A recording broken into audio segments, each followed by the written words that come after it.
अस्सलाम वालेकुम, मैं हूँ शाहजेब खानजादा। बलूचिस्तान के दारुल हुकूमत कोयटा में एक और अफसोसनाक वाक़या पेश आया है। कोयटा में मस्जिद में होने वाले धमाके से डीएसपी अमानुल्लाह समेत 15 अफराद जा बहक हुए हैं और इब्तदाई इत्तलात के मुताबिक धमाका नमाज मगरिब के दौरान हुआ और धमाके की नौयत क्या थी, इस हवाले से अब तक कुछ मालूम नहीं हो सका है। पुलिस का कहना है कि धमाके की नौयत का तयन किया जा रहा है, जबकि सूबाई वज़ीर दाखिला का यह बयान सामने आया है कि धमाका खुदकश हो सकता है। सलमान अशरफ, नुमाइंदा जियो न्यूज़ कोयटा, हमारे साथ मौजूद। सलमान, बहुत शुक्रिया। सलमान, इस वक्त क्या सूरत हाल है, क्या अपडेट है?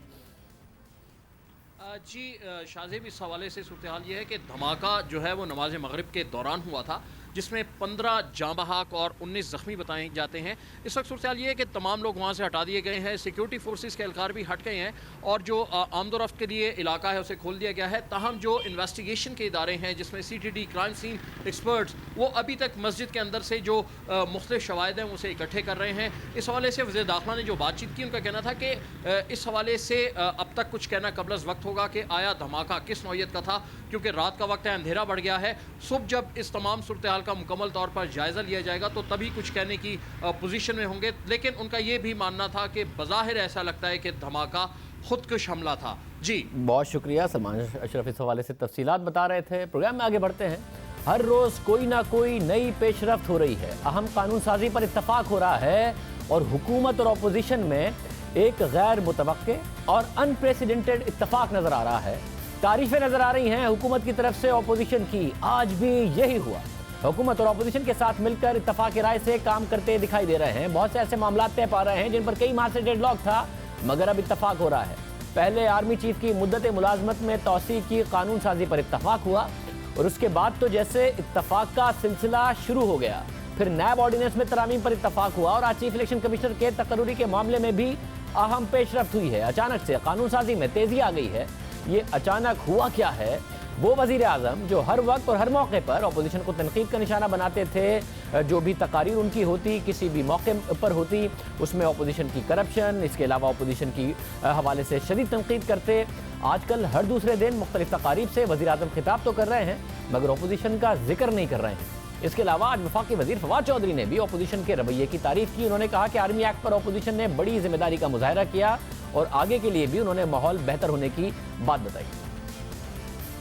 समझता हूँ आर्मी एक्ट के ऊपर जिस जिम्मेदारी का मुजाहरा किया अपोजिशन ने, उसके बाद आज जिस तरीके से असम्बली में लेजिस्लेशन आगे बढ़ी है, इससे ज़ाहिर होता है कि एक सब्सटेंटिव जो कहना चाहिए कि एक बड़ी अच्छी पाकिस्तान की सियासत में इब्तदा जो है वो हुई है। यही कैरी ऑन जो है होगी। उम्मीद यही है कि मंगल तक इलेक्शन कमीशन का मामला जो है उसके ऊपर भी पेशरफ्त जो है वो मुकम्मल हो जाएगी और यहाँ जो नैब ऑर्डिनेंस है उसके ऊपर भी मुस्बत तरीके से बातचीत जो है वो आगे बढ़ रही है। इसमें हुकूमत की अपनी तजावीज़ हैं, अपोजिशन की अपनी तजावीज़ हैं, लेकिन ज़ाहिर है कि हमने मिलजुल कर एक कोशिश करनी है कि कैसा तरीक़ाकार हम बना सकें जिसके ऊपर फिर तमाम लोगों को एतमाद हो।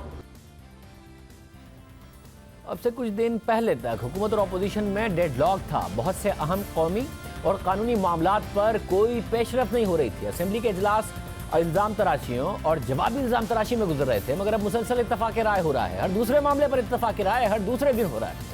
आज हुकूमत और अपोजिशन चीफ इलेक्शन कमिश्नर के नए नाम लाने पर मुत्तफिक हो गए हैं। जियो न्यूज़ के ज़राए के मुताबिक चीफ इलेक्शन कमिश्नर के लिए अपोजिशन और हुकूमत ने अपने अपने नाम वापस ले लिए हैं और अब दोनों नए नाम पार्लिमानी कमेटी को भेजेंगे और इस हवाले से पार्लिमानी कमेटी का इजलास आइंदा हफ्ते मुतवक्को है।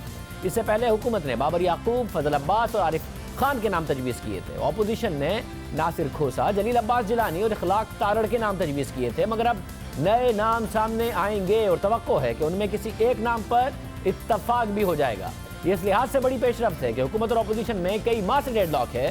चीफ इलेक्शन कमिश्नर की रिटायरमेंट को एक माह से ज़्यादा हो गया है, मगर यह मामला वज़ीर आज़म और अपोजिशन लीडर में इत्तफाक राय ना होने की वजह से पार्लिमानी कमेटी के पास है, जिसने कई इजलास किए मगर इत्तफाक राय नहीं हो सका और अब नए नाम लाने पर इत्तफाक हो गया है। इससे पहले गुज़िश्ता रोज़ हुकूमत और अपोजिशन के दरमियान नैब कवानीन में तरामीम पर भी बात हुई थी और इस बात पर इत्तफाक किया गया था कि 11 के करीब वो ऑर्डिनेंसेस जिनको हुकूमत ने एक साथ ही मंजूर करवा लिया था, वो तमाम बिल वादे के मुताबिक वापस लिए जाएंगे और इनमें से कुछ बिलों को दोबारा मंजूर करवाया जाएगा। हालांकि 2 माह पहले यानी 22 अक्टूबर को यह हुकूमत ऑपोजिशन रहनुमाओं पर मजीद सख्तियों के लिए एक ऑर्डिनेंस लाई थी कि 5 करोड़ से ज्यादा की करप्शन के मुल्जिमान के लिए जेल में बी क्लास के बजाय सी क्लास होगी। मगर अब हुकूमत वो ऑर्डिनेंस भी वापस लेने पर तैयार हो गई है। इसके अलावा हुकूमत ने इशारा दिया है कि वो नैब कवानीन में ऑपोजिशन की तरामीम भी शामिल करेगी। वो शिकायत जो नैब से ऑपोजिशन को थी अब हुकूमत को भी है। ये सब कुछ चंद दिनों में हुआ है। इन चंद दिनों में ऐसा क्या हुआ है? हमारे साथ मौजूद हैं कैपिटल टॉक के मेज़बान और सीनियर तज्ज़ियाकार हामिद मीर साहब। हामिद मीर साहब बहुत शुक्रिया। हामिद मीर साहब, वैसे तो इस्लामाबाद में सर्दी है ही, मगर ऑपोजिशन और हुकूमत के दरमियान भी जो गर्मी थी वो ख़त्म होती नज़र आ रही है। मगर ये अचानक हुआ क्या है? वज़ीर आज़म अपनी तकारीर में ऑपोजिशन का नाम तक नहीं ले रहे, हालांकि हर दूसरे दिन एक तकरीर कर रहे हैं। आर्मी चीफ की जो मुद्दत मुलाजमत में तोसी पर जब से इनका इत्तफाक हुआ, बाकी सारे मामला पे ऐसा लग रहा है कि इत्तफाक हुआ जा रहा है। हुकूमत ऑपोजिशन की तारीफ़ें कर रही है। क्या हुआ है? नहीं देखें, एक तरफ तो यकीनन आप सही कह रहे हैं कि कुछ मामलात पर इत्तेफाक नज़र आ रहा है, लेकिन साथ ही साथ आप ये भी तो देखें ना कि आज कौमी असम्बली में जो राना सनाउल्लाह ने तकरीर की और उस तकरीर के बाद जिस तरह सरकारी बेंचों से 5 सरकारी अरकान ने खड़े होकर राना सनाउल्लाह के हक़ में हाथ उठाया और ये कहा कि हम इनके साथ हैं, और उसके बाद फिर मुराद सईद साहब ने एक जवाब दिया, तो वो भी तो एक रियलिटी है कि राना सनाउल्लाह ने हाथ में कुरान उठाकर ये कहा कि अगर मैं झूठा हूँ तो अल्लाह ताला मुझे गारत करे, और अगर मेरे पे झूठा केस बनाया गया है तो फिर अल्लाह ताला झूठा केस बनाने वालों को गारत करे।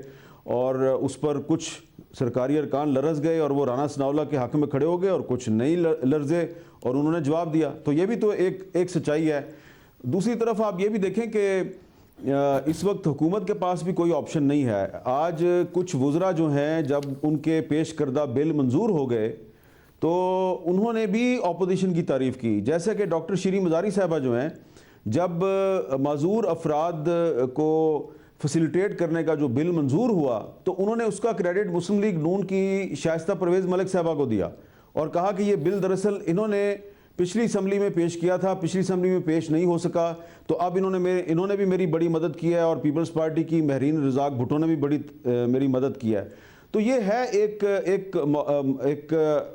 कौमी असम्बली के इजलास में एक हमें ताउन का माहौल भी नज़र आ रहा है, लेकिन साथ ही साथ हमें एक दूसरे के साथ कन्फ्रंटेशन का माहौल भी नज़र आ रहा है। लेकिन जब ऑपोजिशन को जवाब देने का वक्त होता है तो उसमें फिर हमें मुराद सईद साहब नज़र आते हैं, लेकिन जब लेजिस्लेशन का वक्त होता है तो उस वक्त हमें कुछ हुकूमत के वज़रा जो हैं वो ऑपोजिशन की तारीफ़ करते हुए नज़र आते हैं। तो ऐसा लगता है कि इस वक्त हुकूमत ने वज़रा में कुछ गुड कॉप्स और बैड कॉप्स रखे हुए हैं।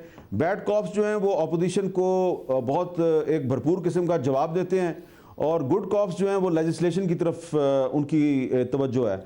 और ऑपोजिशन भी जो है वो चाहती है कि अगर इसमें कुछ अच्छी लेजिस्लेशन हो जाती है तो उसका क्रेडिट भी वो उठाने की कोशिश कर रहे हैं। तो मीर साहब, ये जो हालत अमन है हुकूमत और ऑपोजिशन के दरमियान, आपको लगता है मुस्तकिल बुनियादों पर है, कम से कम काफ़ी टाइम के लिए चलेगी?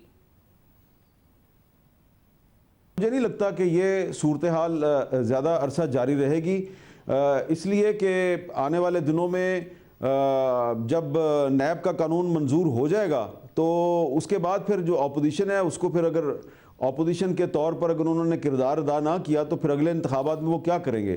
तो इसलिए इस्लामाबाद में हमें इस वक्त दोनों तरह के चेहरे नज़र आ रहे हैं। एक चेहरा जो है उसमें हमें ऑपोजिशन और हुकूमत का ताउन नज़र आता है, और दूसरा चेहरा जो है वो इस वक्त दीवार के पीछे छुपा हुआ है, और उसमें ये दोनों हुकूमत और ऑपोजिशन एक दूसरे के खिलाफ एक और सियासी हमले की मनसूबाबंदी भी कर रहे हैं। मतलब ये वज़ीर आज़म को क्या हुआ है?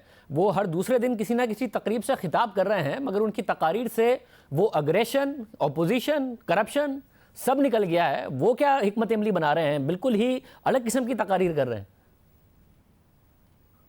देखें, एक चीज़ बहुत काबिल गौर है, उसका ज़्यादा जिक्र नहीं हो रहा। जिस दिन कौमी असम्बली में ऑपोजिशन की 2 बड़ी जमातों ने हुकूमत के साथ मिलकर सर्विसेज एक्ट में तरमीम का बिल मंजूर किया, तो ये एक बहुत बड़ी कामयाबी थी कि मुस्लिम लीग नून और पीपल्स पार्टी ने हुकूमत का साथ दिया।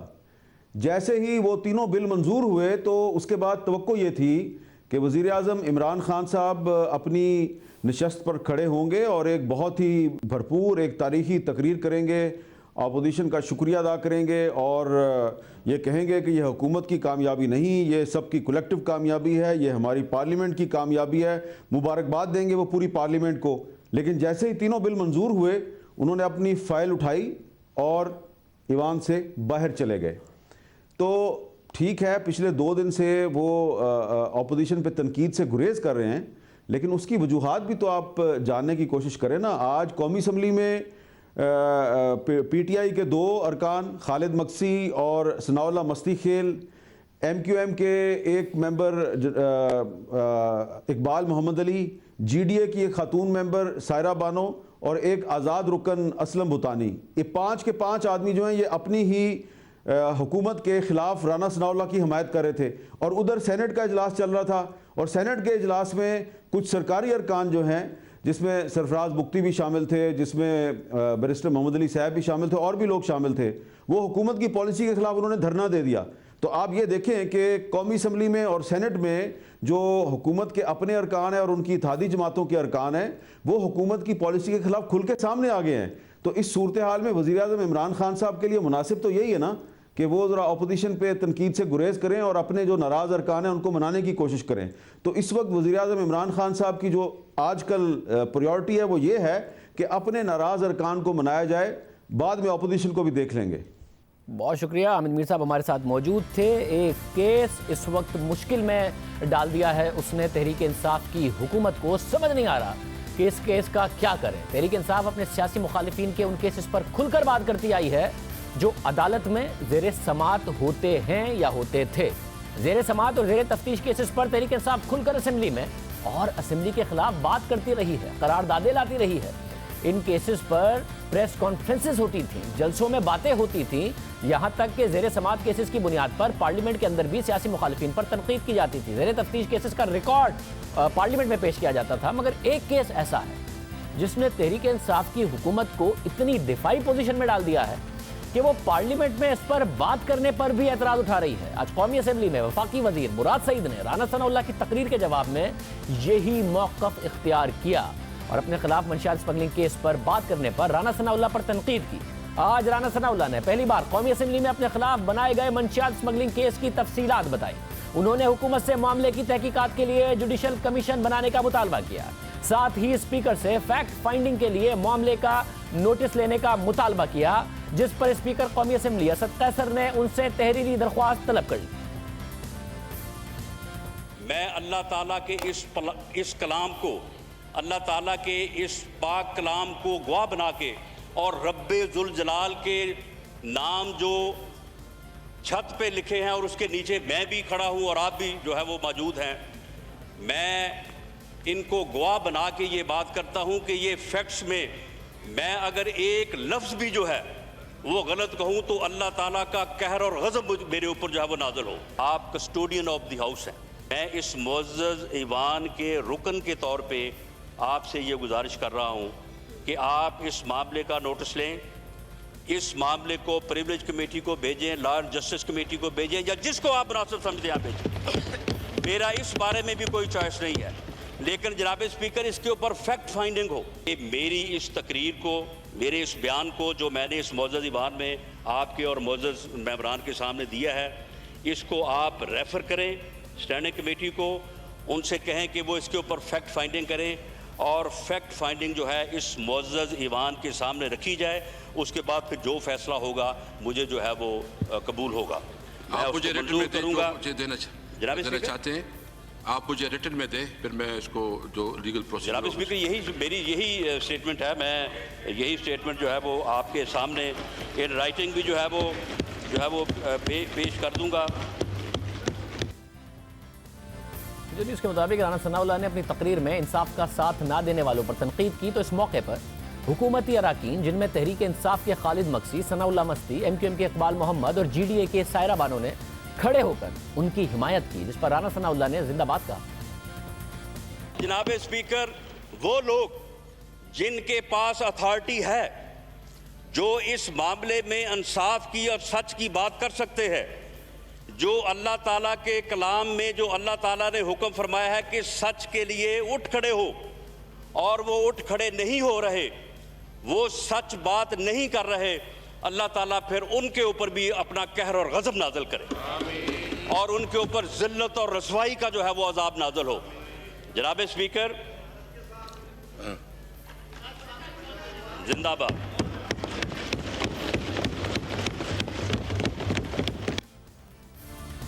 राना सनाउल्लाह अपने केस की जुडिशल कमीशन और पार्लिमानी सतह पर तहकीकात का मुतालबा कर रहे हैं। अब दिलचस्प बात यह है कि तहरीक इंसाफ तो खुद माजी में मॉडल टाउन का वाकया हो, इलेक्शन कमीशन में धांधली पर जुडिशल कमीशन का मुतालबा करती रही है, मुख्तलिफ वाकयात पर जुडिशल कमीशन का मुतालबा करती रही है, मगर राना सनाउल्लाह के मुकदमे में इस बात के लिए तैयार नहीं है। जब राना सनाउल्लाह ने मुतालबा किया तो तवक्को थी कि तहरीक इंसाफ भी कहेगी कि जी इस मामले में, क्योंकि माजी में हमारा ये मौक़िफ़ रहा है, हालांकि माजी में तहरीक इंसाफ पर ये तनकीद होती थी कि मुकदमात को जो राइट फोरम है उस पर चलने दीजिए, मगर तहरीक इंसाफ की माजी में पॉलिसी अलग थी तो वो भी यही कहेगी। मगर इस हवाले से वफाकी वज़ीर मुराद सईद ने जवाब देने की बजाय मज़ीद सवालात उठा दिए। राना सनाउल्लाह के केस से मुतालिक मुराद सईद का कहना था कि मामला अदालत में ज़ेर समाअत है, असेंबली में कानून साजी के बजाय अदालती केसेस को उठाया जा रहा है और तकरीरें की जा रही हैं।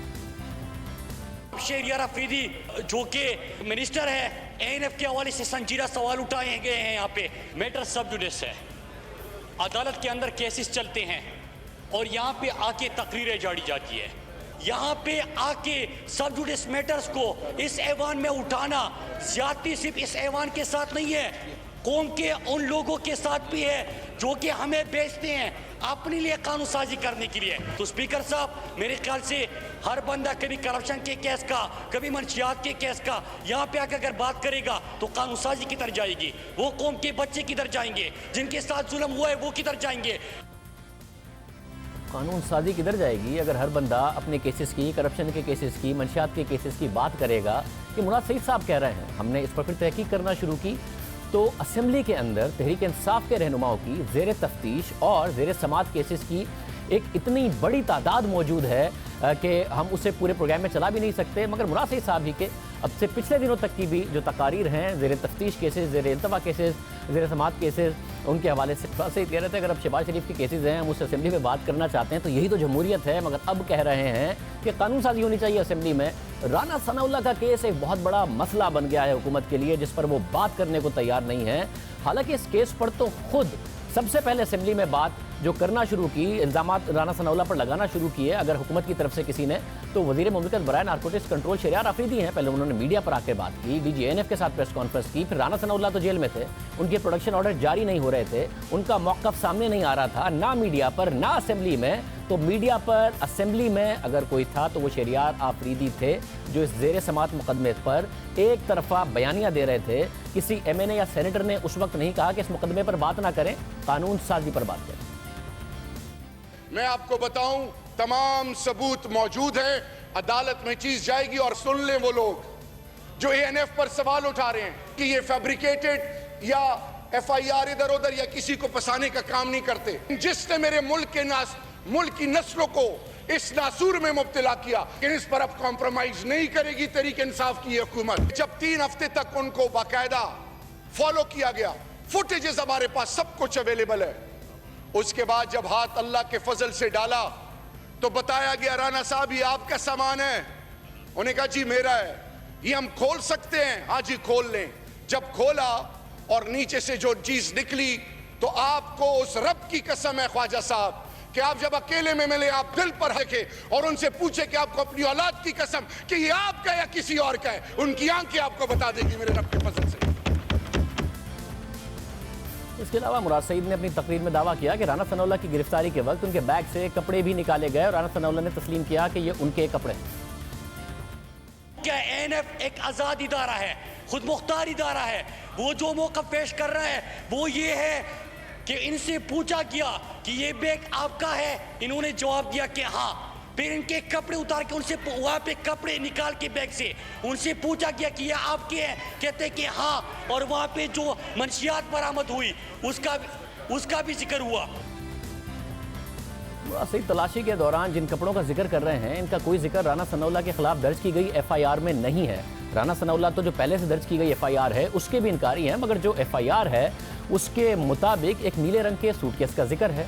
एएनएफ के डिप्टी डायरेक्टर अजीजुल्लाह की मुद्दत में दर्ज की गई एफआईआर के मुताबिक लैंड क्रूजर में पिछली नशिस्त पर मौजूद राना सनाउल्लाह से गवाहों के रूबरू मंशियात से मुतालिक पूछा गया तो उन्होंने अपनी पिछली सीट के रखे एक नीले सूटकेस में हेरोइन की मौजूदगी तस्लीम करके सूटकेस की जिप खोलकर उसके अंदर लगी प्लास्टिक शीट के पीछे मौजूद हेरोइन के लिफाफे की निशानदही की।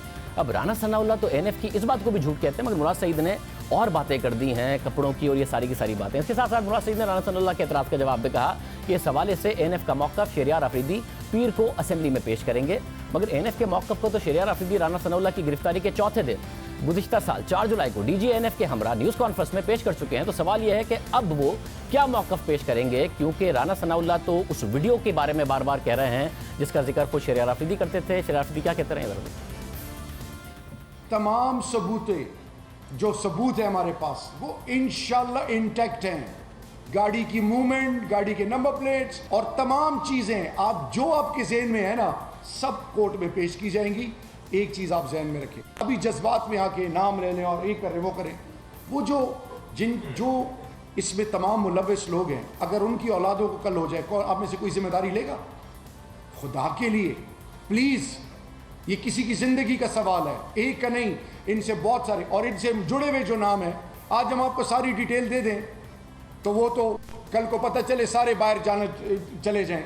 ये सेंसिटिव इशू है, इसमें कौम को आगाह करना है कि अब होली हाउस कोई नहीं है। सनाउल्लाह ये सवाल उठा रहे हैं कि इस बात की इंक्वायरी करें हैं कि जो मेरा पूरा नेटवर्क था जिसके बारे में ये कह रहे थे कि अगर सबूत दे दिए तो उन सबको पता चल जाएगा वो नेटवर्क कहाँ है, मुझसे उस हवाले से सवालात क्यों नहीं हुए और मेरा रिमांड क्यों नहीं लिया गया जिसमें मुझसे पूछगछ की जाती। बहुत सारे सवाल उठ रहे हैं। मुराद सईद ने राना सनाउल्लाह की जानिब से असेंबली में कुरान लाने से मुतालिक भी जवाब दिया। उनका कहना था कि हम सब मुसलमान हैं और असेंबली में हल्फ लेकर बैठे हैं, इसलिए कुरान लाने की ज़रूरत नहीं है। अगर कोई कुरानी पाक हाथ में लाके पार्लियामेंट के अंदर गुफ्तगू शुरू करे, हम सब मुसलमान हैं और हम सब जब यहाँ पे बात करते हैं स्पीकर साहब, तो हमें पता होना चाहिए कि हम वैसे भी हल्फ के ऊपर हैं, ओथ के ऊपर हम बात करते हैं। हर रुकन कौमी असम्बली यहाँ पे आके पहले दिन हल्फ लेता है और जो भी यहाँ पे गुफ्तगू होती है वो सच्ची होती है। हमें उस पर कुरान मजीद को लाने की जरूरत नहीं। मुराद सईद कुरान उठाकर बात करने पर एतराज़ कर रहे हैं। जाहिर है कि मज़हब को इन मामलात में लाकर मुतनाज़ बनाना गलत है, मगर इस केस से मुतालिक ऐसी बातें खुद उनके वज़ीर शहरियार आफरीदी करते आए हैं। शहरियार आफरीदी से जब भी इस केस पर सवाल पूछे जाते थे तो सबूत देने के बजाय वो अल्लाह और रसूल का हवाला देते थे, कलमा पढ़ते थे, कलमा पढ़ के कहते थे और ये कहते थे कि जान अल्लाह को देनी है। शहरियार आफरीदी मज़हब का इस्तेमाल करके राना सनाउल्लाह पर इल्ज़ाम लगाते रहे, किसी ने उन्हें नहीं रोका, किसी ने उन्हें मना नहीं किया। अब राना सनाउल्लाह अपने दिफा में कुरान उठा रहे हैं तो हुकूमत एतराज़ कर रही है कि ये नहीं करना चाहिए। आज असेंबली में राना सनाउल्लाह की जानिब से उठाए गए सवालों के जवाब में मुराद सईद ने मज़ीद सवाल उठा दिए, मगर लाहौर हाई कोर्ट राना सनाउल्लाह की ज़मानत पर रिहाई के फैसले में भी सवाल उठा चुकी है और फैसले में सियासी इंतकाम की भी बात की गई है। लाहौर हाई कोर्ट के तफसीली फैसले के मुताबिक राना सनाउल्लाह के वकला ने दलाइल में कहा कि उनके खिलाफ मुकदमा इसलिए बनाया गया क्योंकि वो हुकूमती पॉलिसियों पर खुलकर तनकीद करने वाले अपोजिशन पार्टी के रुकन थे, जिसकी वजह से राना सनाउल्लाह को जेल में डाला गया।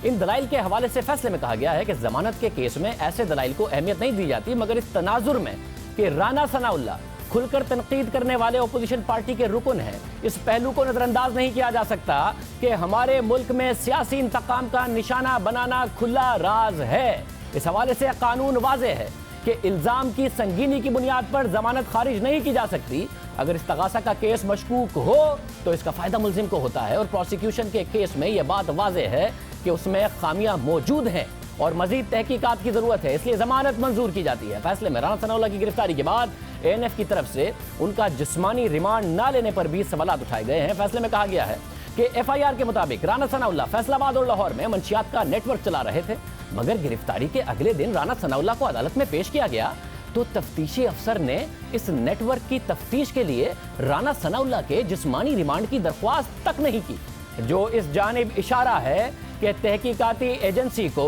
राना सनाउल्लाह के मंशियात स्मगलिंग का नेटवर्क सामने लाने में दिलचस्पी ही नहीं थी। अदालत के मुताबिक तफ्तीशी अफसर ने इस केस में मुल्जिम का जुडिशल रिमांड देने की दरख्वास्त कर दी। हालांकि ऐसे केसेस में आमतौर पर जिस्मानी रिमांड मांगा जाता है ताकि मुल्जिम की ऐसी सरगर्मियों को सामने लाया जाए। एएनएफ की इस कार्रवाई के हवाले से अदालती फैसले में कहा गया है कि इस केस में प्रोसिक्यूशन के रिकॉर्ड के मुताबिक ये तस्लीम शुदा पोजीशन है कि जिस जगह पर बरामदगी हुई यानी रावी टोल प्लाजा, वहां मंशियात की बरामदगी से मुतालिक रिकवरी मेमो नहीं बनाया गया, बल्कि मुल्जिम और उसके साथ केस प्रॉपर्टी को पुलिस स्टेशन ले जाकर जरूरी दस्तावेजात अमल मुकम्मल किया गया। लाहौर हाई कोर्ट के फैसले में एएनएफ की कार्रवाई पर अहम कानूनी सवालात उठाए गए और उसके अलावा सिर्फ लाहौर हाई कोर्ट ने ही ये सवालात नहीं उठाए। ये जो मामला था ये बाकायदा तौर पर काबीना में भी गया। काबीना के अराकीन राना सनाउल्लाह मंशियात केस में सबूत सामने ना आने, जमानत के फैसले में अदालत के सवाल उठाने के बाद पहले ही परेशानी का इज़हार कर चुके हैं। इस बारे में हम 31 दिसंबर के वफाकी काबीना के इजलास की अंदरूनी कहानी बता चुके हैं। इस इजलास में DG ANF major general Arif Malik ने काबीना को राना सनाउल्लाह केस पर ब्रीफिंग दी थी और उन्हें और शहरियार आफरीदी को इंतहाई सख्त सवालात का सामना करना पड़ा था। जराये के मुताबिक वजीर science and technology Fawad Chaudhry ने डीजी एएनएफ से पूछा था कि राना सनाउल्लाह की गिरफ्तारी के बाद आप प्रेस कॉन्फ्रेंस में आए, फुटेज का जिक्र हुआ, वो क्यों नहीं सामने लाए।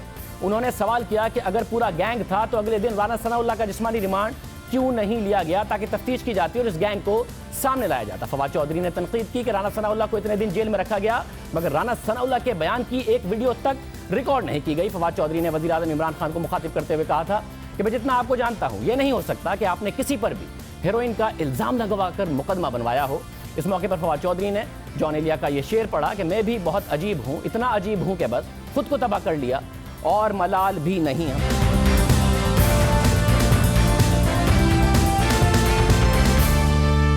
मुराद सईद ने हमसे राब्ता किया है, वो प्रोग्राम में अपना मौक़िफ़ देना चाहते हैं। मुराद सईद बहुत शुक्रिया हमें शो में ज्वाइन करने के लिए। आप अपना मौक़िफ़ देना चाह रहे हैं इस केस के हवाले से? जी बिस्मिल्लाहिर्रहमानिर्रहीम। शाजीब भाई, अभी आपने जो स्पीचेस दिखाई और आपने कहा कि पार्लियामेंट के अंदर इस किस्म की डिस्कशन नहीं होनी चाहिए, तो जो आज की स्पीच थी और इससे पहले जो आपने स्पीच दिखाई, जो फालूदे वाला, समोसे वाला, पकोड़े वाले के अकाउंट से और बेनामी अकाउंट का जो केस चल रहा था, ये भी प्रोडक्शन ऑर्डर वाले लोग जो प्रोडक्शन ऑर्डर मानते थे, पार्लियामेंट आके बाहर के केसेस जो उनके ऊपर करप्शन के केसेस थे पार्लियामेंट में डिस्कस कर रहे थे। ये उसी का जवाब था उनको कि आप यहाँ पे आते हैं अवाम का वोट लेके, यहाँ पे डिस्कशन होनी चाहिए अवाम के लिए, यहाँ पे बहस होनी चाहिए कि कौम के मसले हमने किस तरह हल करने जिनका हम वोट लेके आए हैं। और आज भी मैंने वही बात दोहरा दी कि राना सनाउल्लाह जब आया आज पार्लियामेंट में, तो एक तरफ आज ज़ैनब जो बिल है वो पास होता है, दूसरी तरफ यहाँ पे डिस्कशन हो रही थी पावर मिनिस्ट्री के ऊपर, इन चीजों के ऊपर, और राना सनाउल्लाह ने अपना केस जो मंशियात का केस था वो यहाँ पे आके बयान करना शुरू कर दिया। दूसरी बात जो आपने शहरियार आफरीदी की और जो एएनएफ उनका केस है, आपने जो हुकूमत की तरफ से कि एएनएफ एक आजाद और खुद मुख्तार इदारा है। पीर की दिन का मैंने कहा कि शहरियार अफरीदी साहब आज पार्लियामेंट नहीं थे, उनका विजिट था, वो आके अगर इन्होंने यही बहस करनी है तो आपको एक एक चीज का जवाब दे देंगे। रही बात एक राना सनाउल्लाह की कि अगर यहाँ पे आके वो कुरान हाथ में लेके आते हैं तो इस पार्लियामेंट के अंदर जो भी बंदा बैठा हुआ है, शाजीब भाई मैंने ये भी बात की कि यहाँ पे तो सब वोट लेके आए हैं, यहाँ पे पहले दिन वो ठीक है मुराद, ये बातें मैंने आपकी दिखा दी, मगर मुराद एक मिनट, मैं वन बाय वन वो ये बात मैंने आपकी दिखा दी, ठीक है मुराद मैंने ये बात आपकी दिखा दी, बट वन बाय वन बात कर लेते हैं, मैंने ये बात आपकी दिखा दी। अब आप ये कह रहे हैं कि जो प्रोडक्शन ऑर्डर पर लोग आकर बात करते थे, एक तो जो गुज़िश्ता असेंबली में पनामा के मामले से लेकर दूसरे मामलात पर तहरीक इंसाफ के रहनुमाओं की तकारीर भरी हुई हैं असेंबली के अंदर, करप्शन के मुकदमात के हवाले से जो आप लोग करते रहे, उस वक्त आप लोगों ने नहीं कहा कि भाई कानून साजी करें, ये बातें हम बाहर करेंगे। दूसरा जो आप कह रहे हैं ना, प्रोडक्शन ऑर्डर पर लोग आके बात करते हैं, नैब केस की तहकीकात करता है, चाहे वो शहबाज शरीफ के खिलाफ हो या दूसरे नून लीग के रहनुमाओं के खिलाफ हो, नैब उनको कर लेता है गिरफ्तार, उनका मौक़िफ़ आ नहीं सकता, आप लोग करते हैं फिर उनके खिलाफ प्रेस कॉन्फ्रेंस, कभी शहजाद अकबर साहब बैठते हैं, कभी फवाद चौधरी साहब बैठते हैं, कभी आप बैठते हैं शहजाद अकबर साहब के साथ, कभी फिरदौसा शिकेवान साहिबा करती हैं, आप लोग ज़ेरे तफ्तीश जो मुकदमात हैं, नैब का रिकॉर्ड पता नहीं कैसे पूरा टीटीओ का मिल जाता है शहजाद अकबर साहब को, वो करते हैं खुलकर प्रेस कॉन्फ्रेंस, और जो लोग गिरफ्तार हैं उनको मौका नहीं मिलता अपनी सफाई देने का। फिर प्रोडक्शन ऑर्डर पर जब वो असेंबली में आते हैं तो वो अपनी बात करें तो आप उसे जवाब देते हैं, और आज राना सनाउल्लाह बात करें तो आप कहते हैं नहीं, ये आप बात ना करें, असेंबली तो कानून साजी के लिए। वो आप लोग अगर खुलकर ज़ेरे तफ्तीश मुकदमात पर डॉक्यूमेंट्स लेकर नैब से लोगों के खिलाफ प्रेस कॉन्फ्रेंस करेंगे तो वो असेंबली में प्रोडक्शन ऑर्डर पर आकर अपना मौक़िफ़ भी नहीं देंगे। शाजीब भाई, आपने पानामा से शुरू किया था और मैं वन बाय वन आपके एक एक सवाल का जवाब देता हूं। शाजीब भाई, पानामा का जब केस आया तो वो मुल्क के एक वज़ीर आज़म के ऊपर कि उनकी बैरून मुल्क जायदादें हैं, वो कोई पाकिस्तान के अंदर से अपोजिशन नहीं लेके आई थी। जमहूरियत के अंदर सवाल उठाए जाते हैं। पार्लियामेंट के अंदर अगर मुल्क के वजीर आजम के ऊपर करप्शन के इल्जामात है, उनकी जायदादें आई है, मीडिया के ऊपर उनकी फैमिली आके कहती है कि हमारा लंदन, तो क्या पाकिस्तान में भी कोई जायदाद नहीं है? फिर उनका दूसरा बेटा आके कहता है कि अल्हम्दुलिल्लाह हमारे हैं, और फिर उनसे जराई पूछे जाते हैं तो उनके पास कोई जराई नहीं होते। जब सुप्रीम कोर्ट के अंदर केस चलता है शाहजेब भाई, तो उस वक्त भी कभी कहा जाता है कि बेटी जवाब देगी, कभी कहते हैं कि बेटा जवाब देगा, कभी कहते हैं कि वारिस साहब जवाब देंगे। बात आ जाती है दादा के ऊपर, दादा कहाँ पे है? कब्र के अंदर है। तो ये इस किस्म का सिलसिला चला। नहीं मुराद, मगर ये फैसला, मुराद मसला ये है कि ये सुप्रीम कोर्ट में फैसला था, सुप्रीम कोर्ट ने उनके खिलाफ फैसला दिया भी, सुप्रीम कोर्ट ने उनके खिलाफ जीआईटी बनाई भी थी, मगर उस वक्त आप लोग पार्लियामेंट में भी तकरीर करते थे, आज भी आप लोग पार्लियामेंट में तकरीर करते हैं। ये राना सनाउल्लाह के केस से क्या हुकूमत भागना चाहती है? और आपने कुरान का कहा, आपने शरियार आफरीदी को नहीं कहा कि भाई ये कलमा पढ़ पढ़ के बार बार ना कहा करो, या अल्लाह रसूल के हवाले बार बार मत दिया करो। आपने कभी शरियार आफरीदी को नहीं कहा, आज उसने कुरान उठाई है राना सनाउल्लाह ने, जो कि मैं मानता हूं कि ये गलत है मजहब को बीच में लेके आना इन मुकदमात में, सियासी बातों में, मगर जब शरियार आफरीदी कर रहे थे तो आप लोगों ने, किसी ने नहीं मना किया उन्हें। देखिए शाहजेब भाई, आपने जहां से बात शुरू की थी मैं वही शुरू कर रहा हूं। मैंने कहा कि मुझे टाइम दीजिए, मैं 1 बाय 1 आपके एक एक सवाल का जवाब देता हूं। मगर जिन मुकदमात का फैसला हो गया आप उन्हीं पर कमेंट करते रहेंगे, या अपना ये वाला मुकदमा रख देना मेरे आगे कि आप कह रहे हैं असेंबली में राना सनाउल्लाह को नहीं करनी चाहिए थी, तो आप लोग बताएं आप लोग क्यों करते हैं? शाहजेब भाई, जितने आपके सवालात हैं मैं पूरे सवालात के जवाब देने की कोशिश कर रहा हूं। पहला सवाल आपका पानामा से रिलेटेड था, जो आपने हवाले दिए हैं। पहला पानामा का मैंने बता दिया कि मुल्क के प्राइम मिनिस्टर के ऊपर करप्शन के इल्जामात थे, उनकी जायदादों के ऊपर सवालात थे, वो मुल्क के खजाने का मुहाफिज था। लेकिन अगर कौम का पैसा जो कौम के ऊपर लगना है, वो कौम के बजाय वहां पे बाहर जायदादें बन रही, तो उसका सवाल बनता है। दूसरा, आपने नहीं मुराद सईद, फिर इस पर यह सवाल नहीं बनता कि एक एमएनए है फैसलाबाद का, वो लॉ मिनिस्टर रहा है, उसे इतने लंबे अरसे के लिए गिरफ्तार रखा गया, बुरे हालात में रखा गया, अदालत ने अपने जमानत के फैसले में उस पर सवालात उठाए हैं, काबीना के इजलास में आप लोगों ने डीजीएनएफ से सवालात उठाए हैं, और वो अब जब असेंबली में आके बात कर रहा है तो वो आपके लिए अहम नहीं है? एक इंसान के साथ अगर इतना बुरा हुआ है, बुरा नहीं शाहजेब भाई, ये वो कह सकता है, ये तस्वीर का एक रुख है जो मैंने पार्लियामेंट के अंदर कहा। अगर एक बंदा पार्लियामेंट आके अपना मुकदमा लड़ने की कोशिश कर रहा है और वो कह रहा है कि मैं बेगुनाह हूं, लेकिन दूसरी तरफ हमने मुल्क के उस इदारे एएनएफ का मौकफ किस तरह इग्नोर कर सकते हैं? अगर वो कह रहे हैं कि हमने यहाँ पे इसको जब पकड़ा, बैग बरामद हुआ, इससे सवाल हुआ, उसमें मंशियात बरामद हुए, तो वो मुल्क का एक इदारा कह रहा है जिसका मुराद सईद उस इदारे के डीजी ने राना सनाउल्लाह को गिरफ्तार करके जेल में डाल के शहरियार आफरीदी के साथ एक लंबी चौड़ी प्रेस कॉन्फ्रेंस की। उसके बाद शहरियार आफरीदी, राना सनाउल्लाह जेल में थे, अपना दिफा नहीं कर सकते थे। कोई 20 टॉक शोज हैं जिसमें शहरियार आफरीदी गए, उन्होंने पार्लियामेंट में तकारीर की। राना सनाउल्लाह आज आके अपना दिफा कर रहा है पार्लियामेंट में, तो आपको उस पर एतराज है कि क्यों कर रहा है? एएनएफ के साथ ज्यादती कर रहा है। राना सनाउल्लाह उस शख्स की बात हो रही है जिसके ऊपर इनकी पार्टी ने 22 अफराद के कत्ल का इल्जाम लगाया। उस शख्स के ऊपर बात हो रही है जिसका कलादम तंजीमों के साथ ताल्लुकात का मैंने नहीं, पूरे पाकिस्तान की मीडिया ने जिक्र किया। उस राना सनाउल्लाह की बात हुई है जिसकी तस्वीरें मीडिया ने। एक मिनट मुझे बात बताएं, एक बात बताएं मुझे। सुनिए, नहीं, ये इस वाले नुक्ते, ये वाला नुक्ता आपने आज असेंबली में उठाया, इसका जवाब इसको मुझे एड्रेस करने दे। ये नुक्ता आपने आज असेंबली में भी उठाया। एक तो जो कलादम तंजीमों का आप जिक्र कर रहे हैं, नहीं, ये नुक्ता अहम है, इसको एड्रेस करें क्योंकि ये कौम के लिए भी बड़ा अहम है नुक्ता आपने उठाया है। ये नुक्ता बहुत अहम है। एक तो जिनका इल्जाम उनके साथ था कि वो वोट लेने के लिए उन कलादम तंजीमों के साथ थे, आपके जो इस्लामाबाद में एमएनए इलेक्ट हुए हैं उनकी भी तस्वीर सामने आई थी कलादम तंजीमों के साथ, उन्होंने कहा था कि वोट देने का हक है। राना सनाब भी ये कहते थे। दूसरी बात, इल्जाम किसी पे भी लग सकता है मुराद, आपके ऊपर भी इल्जाम जिंदगी में लगे होंगे। आप ये कह रहे हैं कि किसी को ये कहना चाहिए कि मुराद सईद पर फलां भी इल्जाम लगा था, फलां ने अपनी किताब में कुछ लिख दिया, फलां ने अपने इंटरव्यू में कुछ कह दिया, इसलिए मुराद सईद पर हेरोइन का इल्जाम भी ठीक है। ये तो नहीं हो सकता ना। अगर बंदे पे 3 दूसरे इल्जाम लगे हुए हैं तो आप कहेंगे इस पे हेरोइन का इल्जाम भी ठीक होगा? ये तो नहीं हो सकता मुराद। शाहजेब साहब, बिल्कुल आप थोड़ा सा अगर टाइम दे दे तो पता चल जाएगा कि मैंने क्यों इन इल्जामात का जिक्र किया। आपने कहा कि अगर एक बंदा 6 महीने जेल में रह के आज आया हुआ है पार्लियामेंट अपना मुकदमा लड़ने के लिए, तो क्या उसको ये हक नहीं है? तो राना सनाउल्लाह की बार बार आपने बात की, मैंने उसका बता दिया कि उस राना सनाउल्लाह की बात हो रही है जिसके ऊपर ये तमाम इल्जामात तहरीक इंसाफ ने नहीं बल्कि इनकी अपनी जुमात ने लगाए। और राना सनाउल्लाह ने मुराद तकरीर का आगाज ये कहकर नहीं किया था कि मैंने स्पीकर साहब आपसे मैंने कमिटमेंट की है कि मैं सिर्फ अपने केस के मेरिट पर बात करूंगा, तो स्पीकर साहब ने उन्हें अलाउ नहीं किया था, उन्होंने तो अपनी तकरीर का आगाज ये कहकर किया है राना सनाउल्लाह ने। मैं इस पे भी आ रहा हूं। आपने ये भी सवाल उठाया शाहजेब भाई कि अगर एएनएफ प्रेस कॉन्फ्रेंस कर सकती है तो राना सनाउल्लाह को भी हक पहुंचता है। वो आज अगर अपनी बात कर रहा था कि उसने, लेकिन वो प्रेस कॉन्फ्रेंस भी कर सकता था। मैं बहैसियत पार्लियामेंटेरियन हमेशा ये कहता हूं कि अगर कोई करप्शन के केसेस वाला, कोई फेक अकाउंट्स वाला, कोई मनी लॉन्ड्रिंग वाला, कोई मनशियात वाला ये केसेस की बजाय अगर कौम की यहाँ पे बात करे, अवामी इशूज के ऊपर बात करे, तो पार्लियामेंट सही तरीके चलेगा और आवाम के लिए आसानियां पैदा होगी। और ये आपके लिए मुराद क्योंकि पोजीशंस बदल जाती हैं, आप लोग हुकूमत में हैं, आप कल को ऑपोजिशन में भी हो सकते हैं। ये जो मुकदमे की रिवायत कायम हुई है, अगर ऐसा ही है तो ये बताइए मुझे कि फिर एएनएफ तो एक आज़ाद इदारा है, उस आज़ाद इदारे के साथ शहरियार आफरीदी साहब के साथ मेजर जनरल साहब क्यों बैठे थे? फिर मेजर जनरल साहब बकौल शहरियार आफरीदी के उस वजीर आजम के आगे क्यों लेके गए राना सनाउल्लाह के खिलाफ सबूत जो कि उनके मुताबिक उनके मुखालिफ हैं? जब ये सारा का सारा मामला हो रहा था तो ये क्यों इसको इन्वॉल्व कर रहे थे डीजी एएनएफ साहब? अगर ये डीजी एएनएफ साहब और एएनएफ बहुत ही एक इंडिपेंडेंट इदारा है। देखिए अगर शहरियार आफरीदी इस मिनिस्ट्री का मिनिस्टर है, वो फेस होता है, एक मिनिस्टर फेस होता है मिनिस्ट्री का।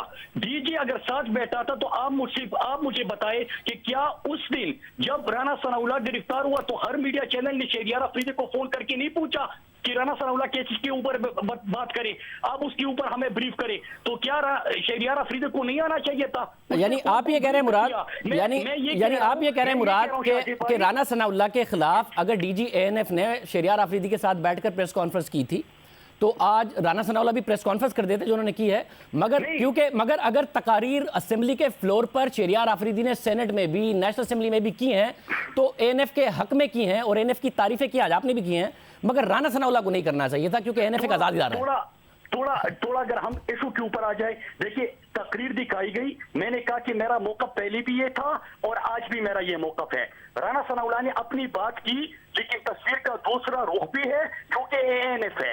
एएनएफ के मुताबिक राना सनाउल्लाह के बैग से मंशियात बरामद हुई। एएनएफ ने जो ब्रीफिंग दी, जो कौम के सामने चीजें रखी, उसमें राना सनाउल्लाह के ऊपर ये केसेस है। उन्होंने ये भी लिखा हुआ है कि उन्होंने ये भी बताया कौम को कि किस तरह राना सनाउल्लाह से सवाल भी किए गए। अब ये जो मुराद जो एएनएफ का इल्जाम है, अब ये जो एएनएफ का इल्जाम है इसके ऊपर एक जमानती फैसला है अदालत का जिसमें एएनएफ के ऊपर सवालात उठाए गए हैं। आपके लिए अगर एएनएफ के बहुत मोतबर है तो क्या अदालती फैसले मोतबर नहीं है?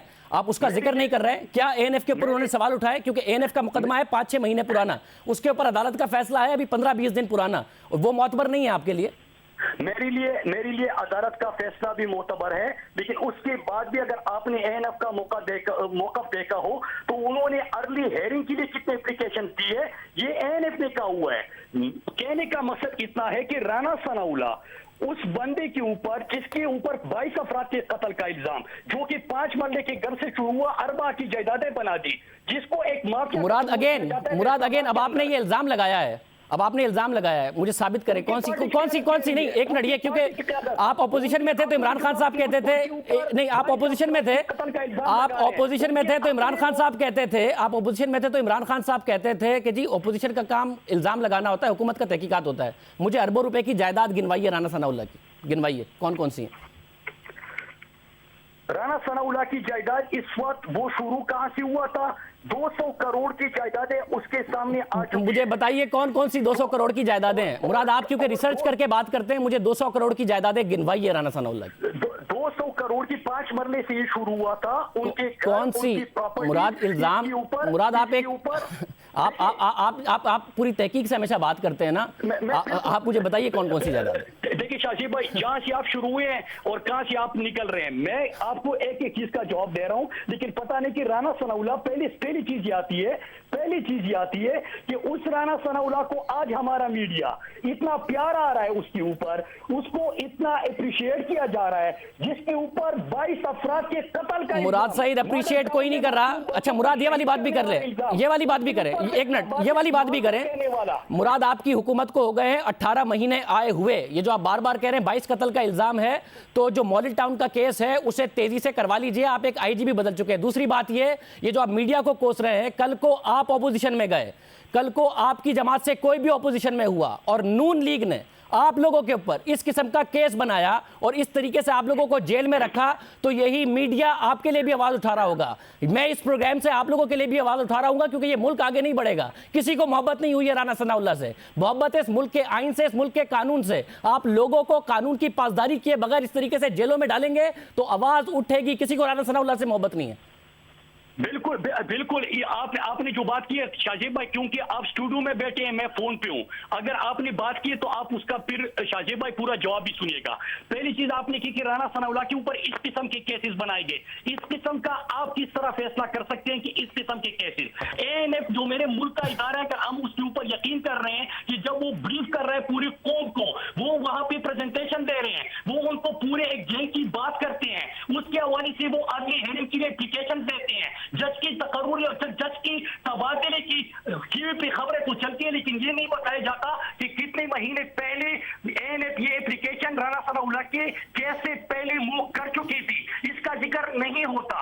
अगर आज राना सनाउल्लाह के हवाले से जो आपने कहा कि इल्जामात लगते हैं, तो क्या आपके ऊपर भी लगते हैं? आप मुझे बता दें, राना सनाउल्लाह तेरा मासूम, नवाज शरीफ जिसको सुप्रीम कोर्ट के अंदर, मुराद सईद, आपकी हुकूमत को मैं दोबारा कह रहा हूं कि 17 महीने हो गए हैं, आप लोग अभी तक इल्जामात के मोड से निकल नहीं रहे हैं। और दूसरा, सवालात जजमेंट कोई नहीं पास कर रहा, लाहौर हाई कोर्ट का जजमेंट आ गया है एएनएफ के मुकदमे के हवाले से। तीसरा, आप लोगों ने काबीना में क्या सवालात नहीं उठाए हैं, आपके वुज़रा ने जो अंदर की खबर चली है काबीना के इजलास में, वो डीजी एएनएफ से सवालात नहीं उठाए हैं कि ये किस किस्म का आप लोगों ने केस बनाया। कोई आप लोगों के पास एविडेंस नहीं है, क्या नहीं उठे काबीना में सवालात? ये आपने सवाल हमारे कैबिनेट के अंदर हमेशा हर चीज के ऊपर होते हैं, लेकिन आपने ये वो नहीं बताया कि राना सनाउल्लाह के ऊपर आधे से ज्यादा कैबिनेट ने, हर बंदे ने कहा कि इस बंदे के ऊपर ये एक माफिया है, सब इससे इत्तेफाक करते हैं। क्या इसके ऊपर जो केसेस है, इसके ऊपर कोई किसी को शक है? क्या राना सनाउल्लाह जिस अंदाज से वहां पे, मुझे एक बात बताएं मुराद, एक बात बताएं, एक बात बताएं, आपकी जमात में एक जहांगीर तरीन साहब हैं, जहांगीर तरीन साहब के बारे में एसीसीपी का फैसला है कि उन्होंने इनसाइडर ट्रेडिंग की थी। जहांगीर तरीन साहब के बारे में फैसला है सुप्रीम कोर्ट का कि उन्होंने मनी लॉन्ड्रिंग, उन्होंने जो मुल्क से बाहर पैसा भेजा और उन्होंने अदालत से झूठ बोला। कल को जहांगीर तरीन साहब के ऊपर इल्जाम लग जाए कि वो ड्रग डीलिंग करते हैं, तो आप कहेंगे क्योंकि 2 इल्जाम लगे हुए हैं, सुप्रीम कोर्ट ने इसे झूठा कहा, इसलिए इसकी बात नहीं मानेंगे। सच है ये क्या है? आप बाकी के केसेस को कोर्ट कर करके भैया केस साबित करें। शाजिब भाई, आपने कहा कि 22 अफराद के कत्ल का, ये मॉडल टाउन का, ये माफिया का, इनकी जायदादों का, ये तो मैंने बातें कर ली। आपने मंशियात के केस के हवाले से जो बात उठाई है, क्या एएनएफ जो एक मौकफ तो राना सनाउल्लाह का है, क्या दूसरा मौकफ एएनएफ का नहीं है? तो एएनएफ का मौकफ कितनी दफा सामने आ गया, एएनएफ का शहरियार आफरीदी का मौकफ कितनी दफा सामने आ गया।